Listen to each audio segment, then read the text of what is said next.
You are listening to the Critical Mass Radio Show, Orange County's business talk show, focused on exploring topics of interest to CEOs who are leading middle market companies. With your host, Richard Franzi.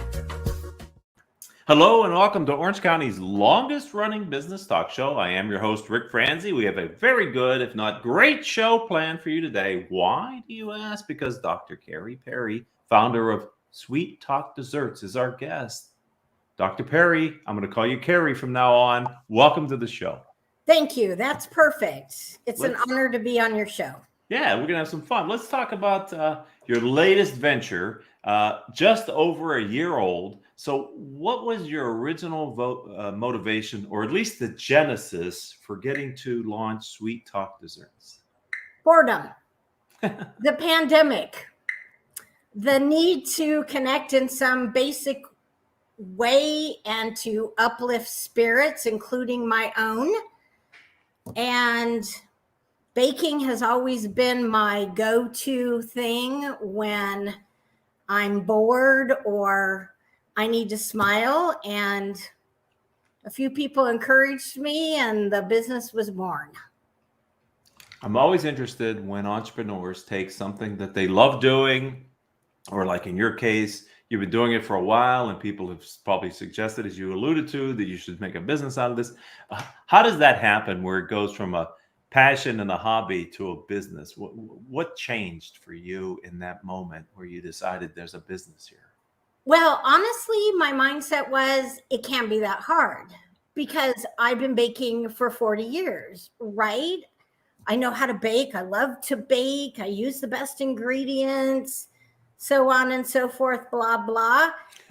And then I realized that owning a business will stretch you in every possible way, mentally, physically, spiritually, creatively.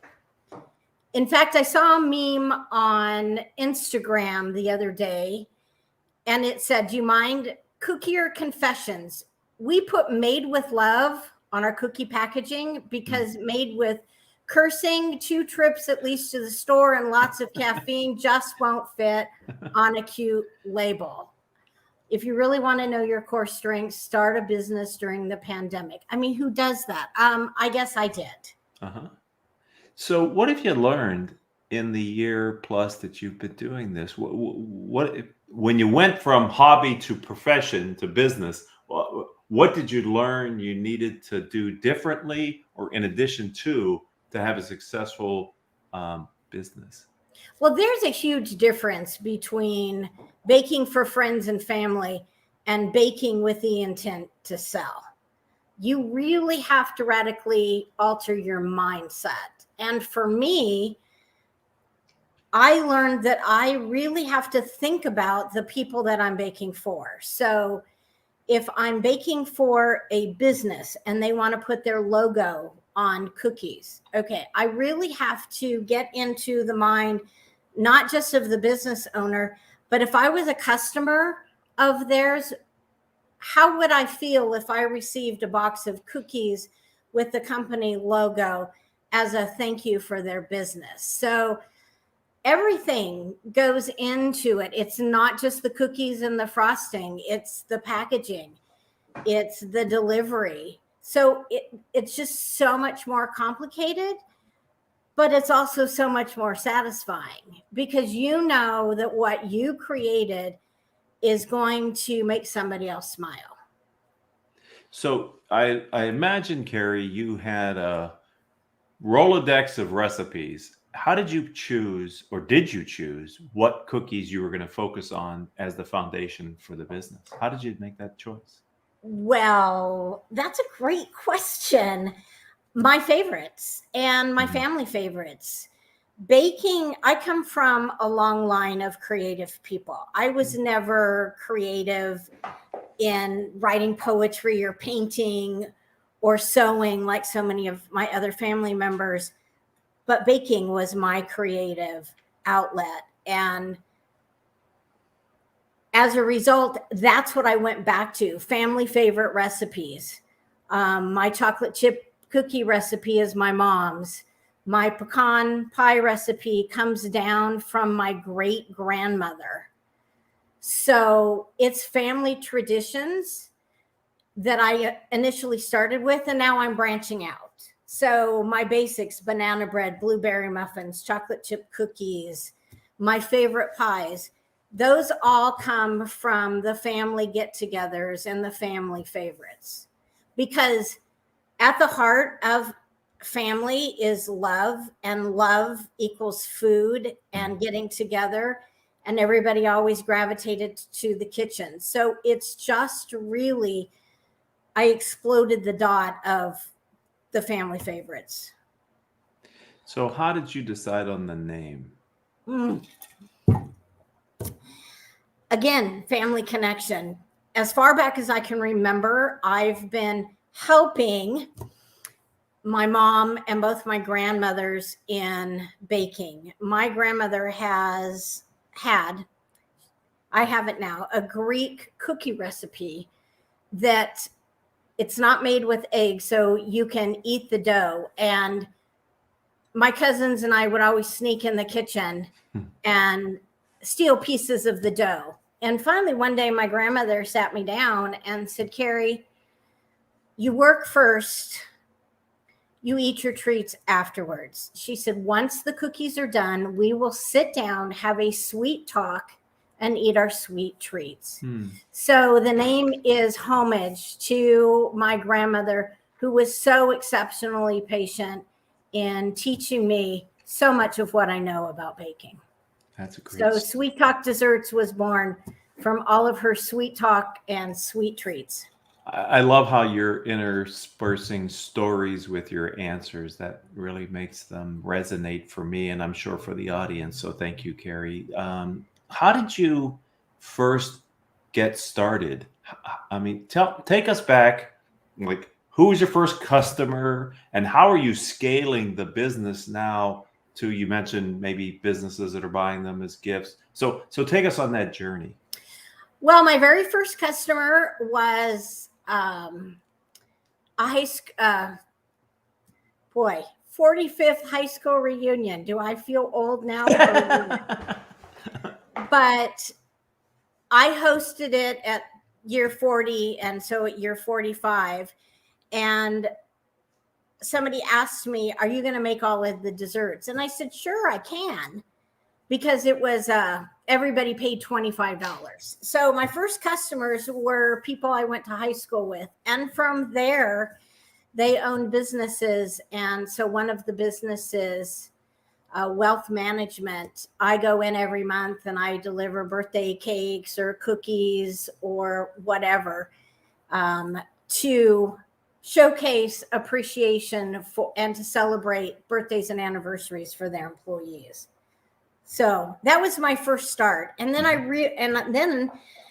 decided, if I'm going to do this, I'm going to do it completely legal. And the licensing in the state of California, you have to get state, you have to get county, you have to get city, you have to get seller's permit.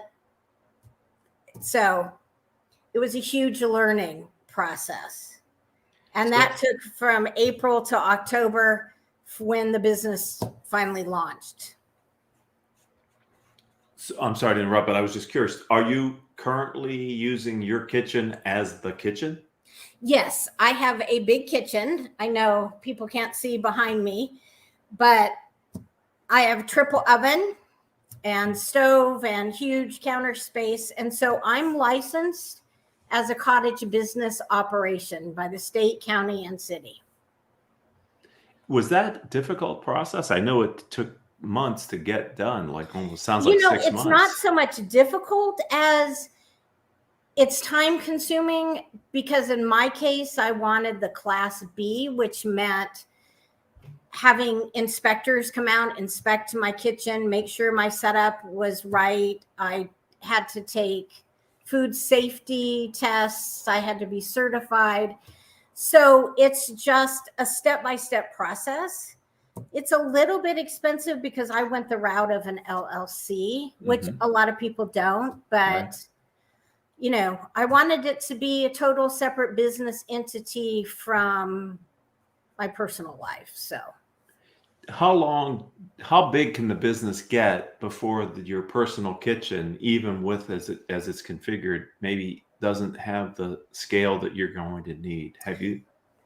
yes, I've thought about that. In fact, that's one of my goals, that in approximately 6 months, have a space that when I have a bigger job, I can either rent the space or it's a place that I will do a lot of the big baking. I've had a couple of really big orders, and fortunately, I have a friend that owns a store front, and I've gone after hours and I'm able to bake there. But yes, that's in the future, hopefully within 6 to 8 months. That's where I plan on going. What about like other equipment, like packaging equipment? Do you need it? Have you needed that, and have you added that to your personal kitchen as a? I have a good size home. So I have what most people might use as a dining room. That's my packaging storage area. So, I mean, so much is so easy with UPS stores or FedEx stores, that you can buy all the packing materials and then, take it there to the post office. So that hasn't been such a big problem at all. And one thing that makes me different is I do deliver. Oh. So I deliver to Olive, Orange County, North San Diego, Long Beach.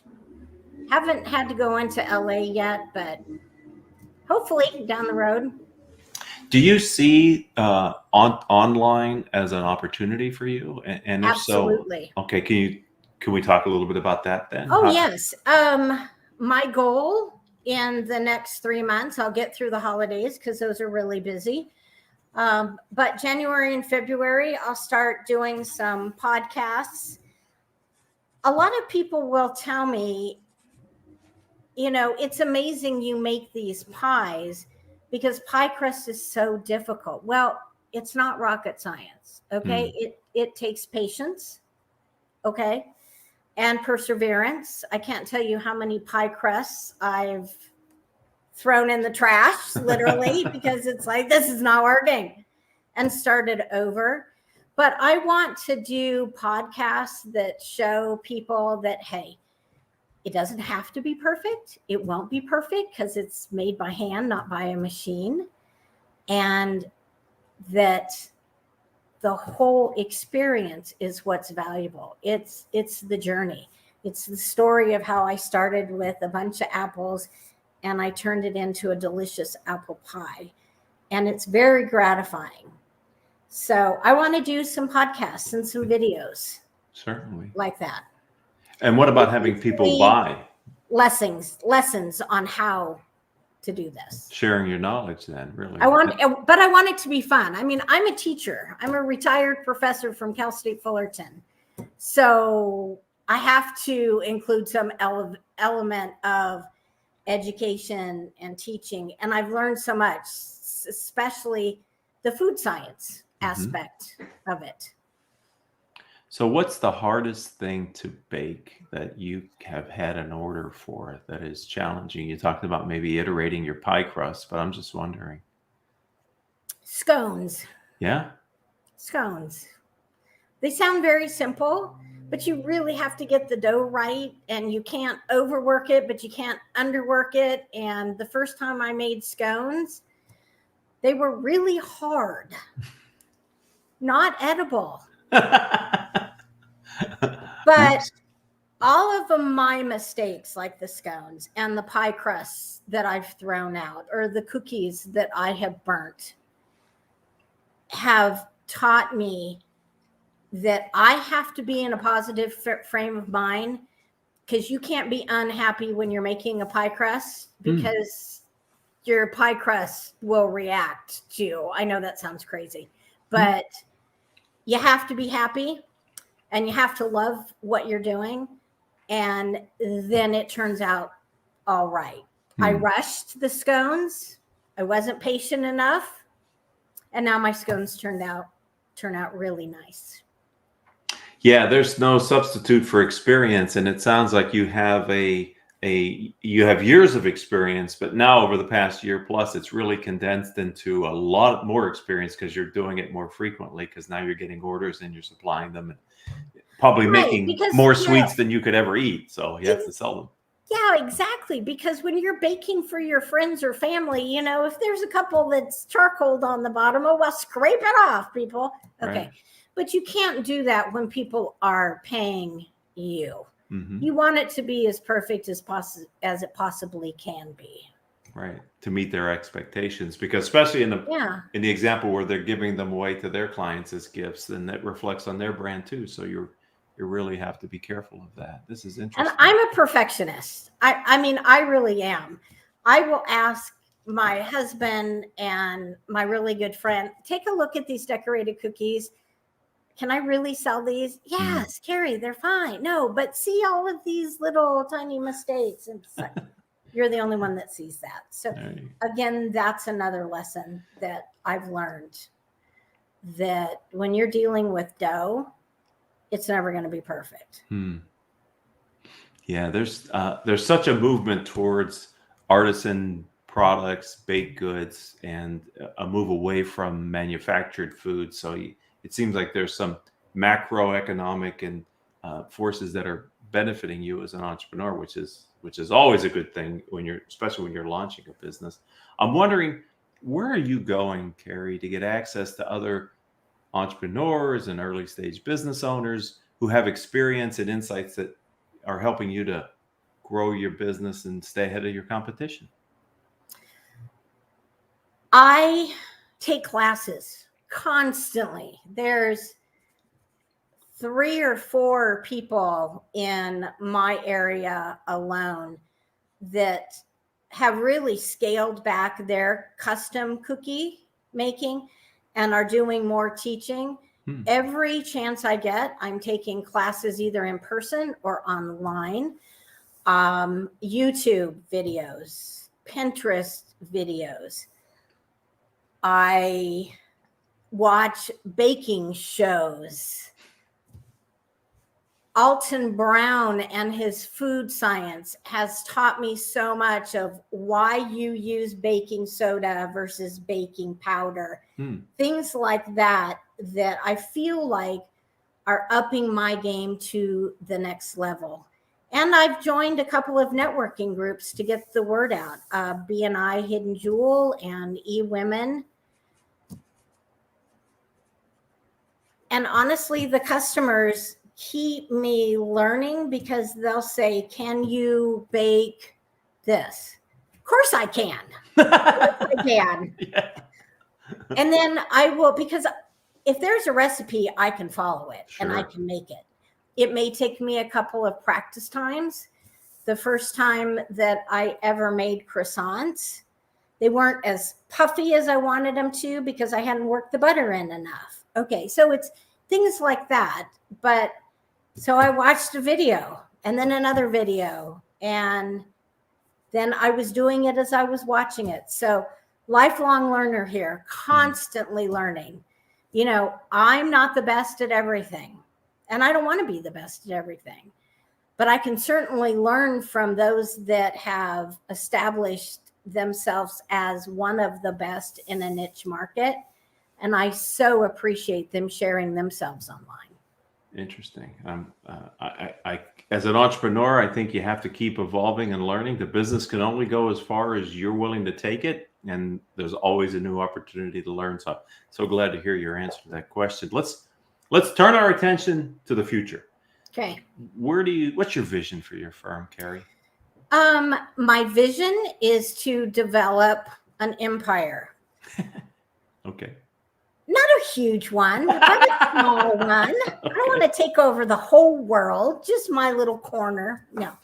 What I really want to do is I want to launch the teaching aspect. I really want companies such as Cookie Countess and some of these other manufacturers to give me free stuff or to pay me to use their products and showcase their products.